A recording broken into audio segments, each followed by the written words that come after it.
for many of you, it's a real challenge, both to get in touch with a vision and then to map it out into a series of concrete steps that pull that vision forward from the future into the present moment, which is really all that you have to work with.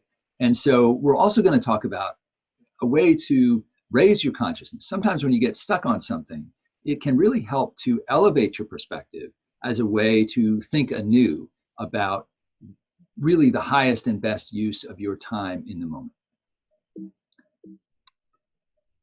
So just as a refresher, we talk a lot about the concept of joyful impact.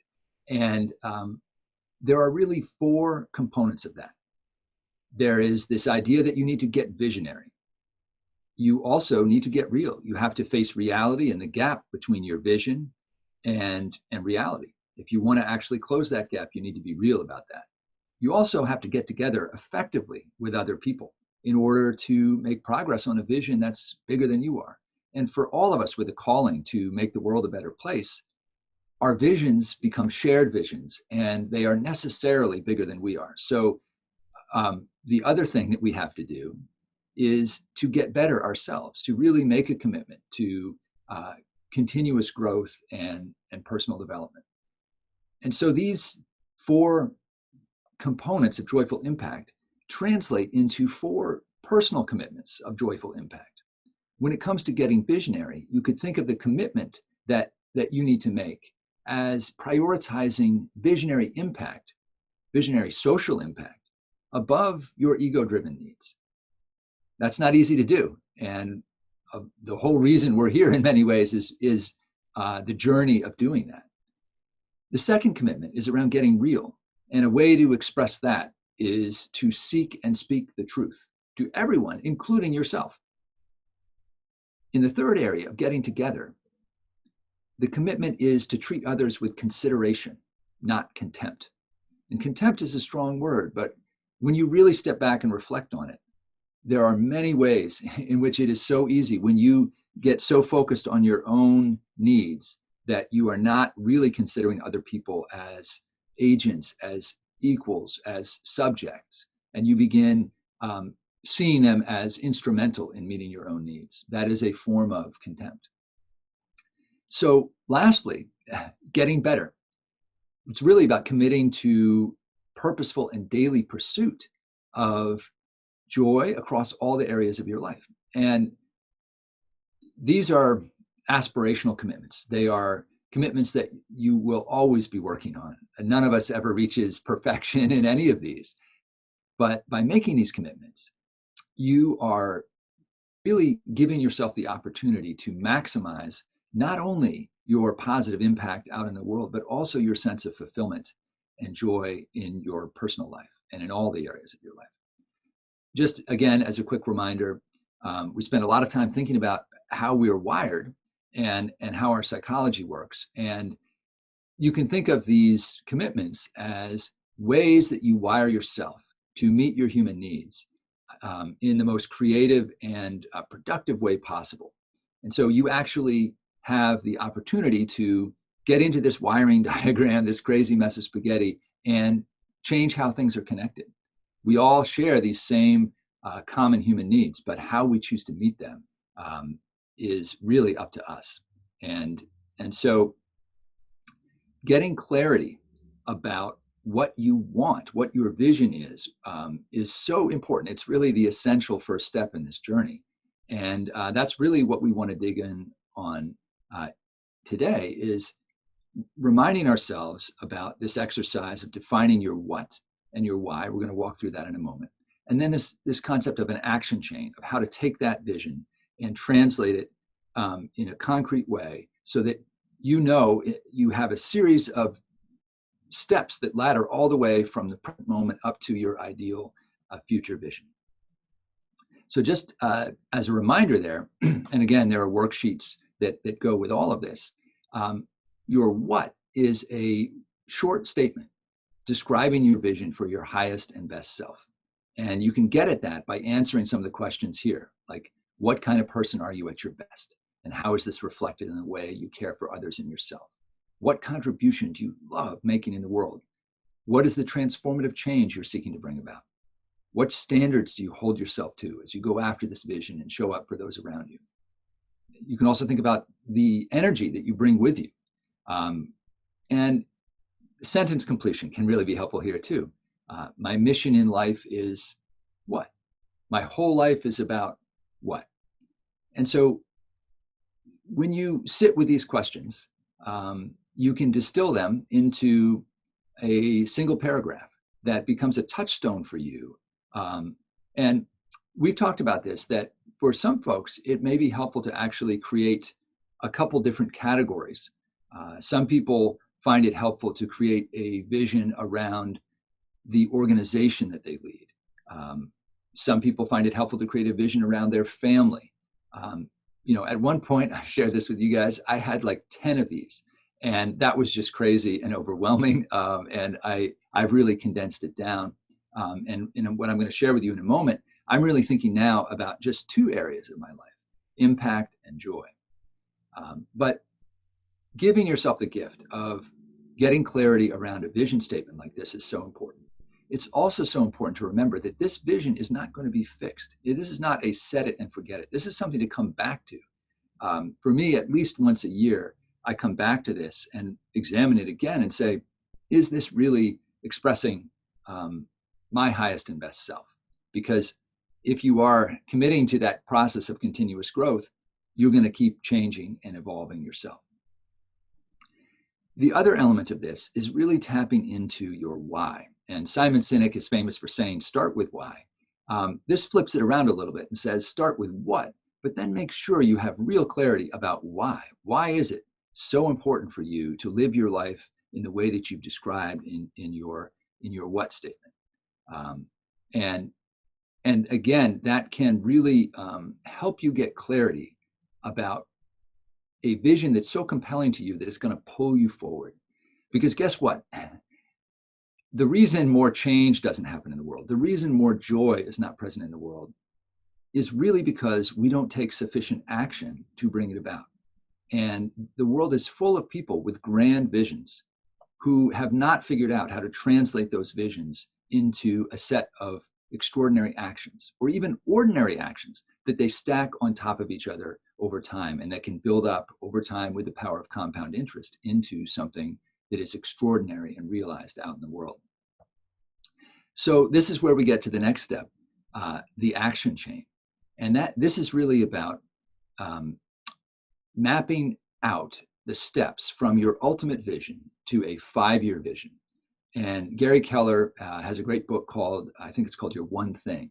And the idea is that you ask yourself a very simple question. What is the one thing I could do such that by doing that, everything else on my path to this ultimate vision becomes easier or even unnecessary? And when you're building an action chain, you actually create a specific set of time horizons. So you define that what, which is not necessarily time bound, it's your ultimate vision. And then you say, what's the one thing I could do in the next 5 years such that by doing it, everything else on my path to that ultimate vision becomes easier or even unnecessary? And there's a couple important words in there. One thing I could do, meaning it's an action that you really can take yourself. And we have worksheets for this. You map that out, a 5-year one thing, 1 year, and that 1 year stacks up to the 5 year. You have a 3-month one thing that stacks up to the 1 year, and you literally take that all the way down to the month, the week, the day. And then that way, each day, I'm figuring out what's the one thing I can do such that by taking action on that, my goal for the week is that much easier to do. And this seems like a laborious process, but you actually can set, what I do is I actually set this up to go by quarter. So I have a piece of paper that has my ultimate vision, and then my 5-year goal, my 1 year goal, my 3-month goal. And every 3 months, I redo that with my new 3-month goal. And that stays at the front of my little system. And then I have a process each month and each week where I'm creating a new plan with a new one thing for that week or that month. And then my daily one thing ladders up to those weekly and monthly systems. Now, whether or not you create a system like that, however you do it, the idea here is that you are getting clarity. You're giving yourself the gift of clarity so that you're not just starting the day by opening your email and figuring out what other people are asking you to do. You are really grounded in a vision that is incredibly compelling to you, and you have a plan that gives you confidence that in any given moment, you have some clarity about how you can advance and take the step that is going to ladder all the way up to that vision. So that's a great, compelling, and exciting way to operate. Now, I want to say that also feels overwhelming, I know, for a lot of people. And so I want to give you another avenue into this, and to relate this to something else we've talked a lot about, which is levels of personal development. So when you're talking about creating an action chain and a personal vision, what level of personal development or consciousness are you playing in? And what I want to suggest to you is that everything I just shared with you, it kind of shows up right here, in between internally directed and self-evolving. And just remember that how these levels of consciousness work. Infantile is where you're just focused on meeting your own needs, no matter what else. And gimme, gimme, gimme is kind of your mantra there. Next up is externally directed, where you're looking to other people for cues about what to do and how to feel about yourself. Next up from that is internally directed. And this is where many of us lead from. It's my story. I've got a plan and I want to invest you in it. And this may sound familiar because we just talked about creating my vision, right? And the one thing I can do, right? That's kind of suggesting that you are creating a plan and you are sort of the star of your own drama. And that is a very functional way to live your life. There's nothing wrong with that. However, it's not all there is. And so much of your journey is about growing yourself, evolving yourself. And so as you begin to push beyond the story that's anchored in yourself, you may find that it's helpful to move beyond the kind of action chain that we just talked about. You still need to have action chains to get things done in the world, but you may want to expand your thinking about what you're even focused on. And so what can take you higher? What can take you beyond the action chain? And again, this is helpful even if you're stuck creating an action chain. What I'm about to share with you may help you think about how to focus and prioritize your actions in a different way. So I want to use two terms with you. The first is instrument of impact, and the second is vessel of joy. And I hope this language is evocative. The question here is, what higher level of impact is trying to happen through you, not by you?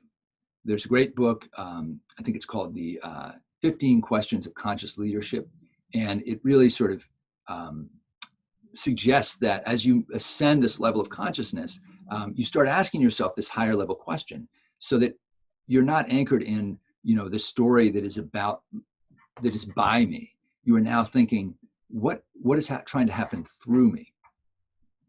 And a great way to get at this actually is to take yourself out of the story of change. And this is hard to do for all of us who have this calling to make change. We see ourselves as change agents. But let's pause for a minute and let's imagine that this change that you envision, that you're so desirous of seeing happen in the world, it's going to happen with or without you. Whether you lift a finger or not, it's going to happen.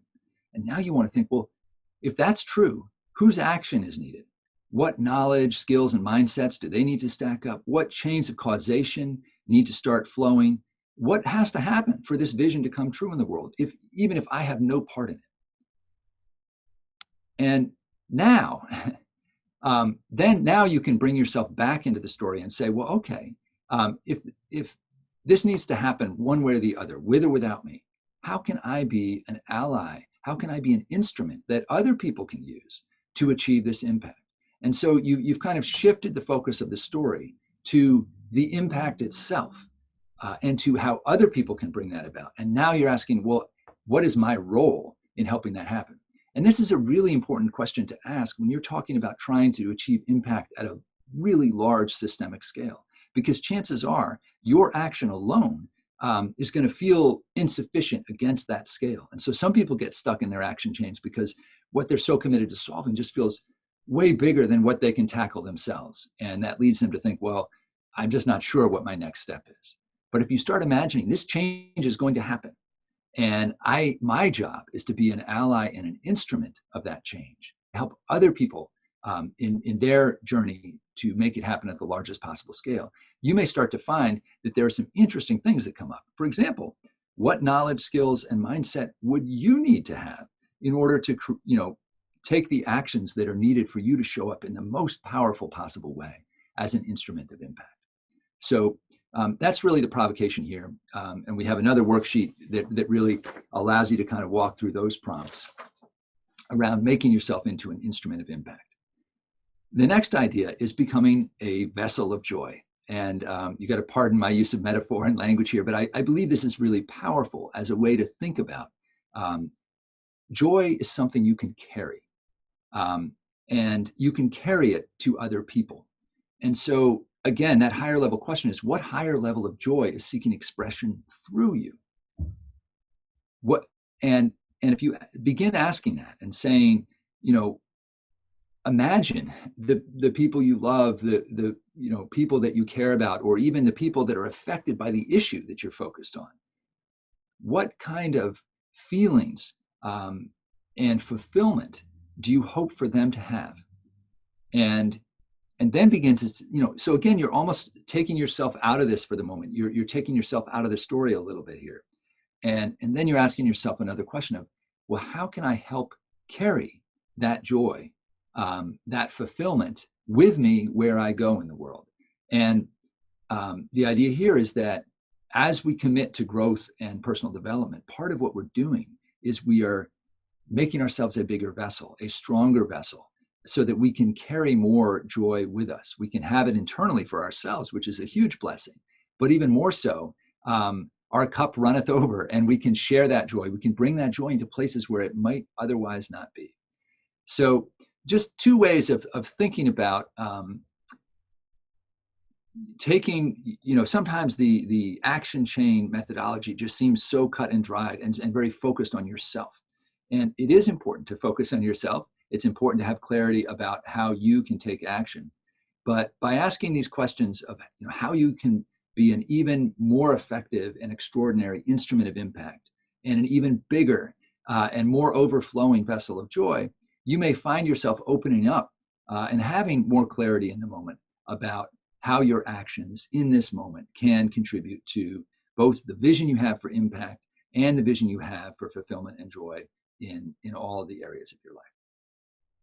If you like this video and you want to access the worksheet or any other material that goes with it, just click the link below or head on over to joyfulimpact.co. That's the website where we have all the material we use for working with coaching and personal development for change agents. You can set up a free account in the members area, and you can also check out the blog where we have new content coming out all the time. Why are we putting all this out there for free? Because the world has never been more in need of a new greatest generation of change agents. I hope this material is helpful to you, and if it is, please like the video, subscribe to the channel. That will help us spread the word.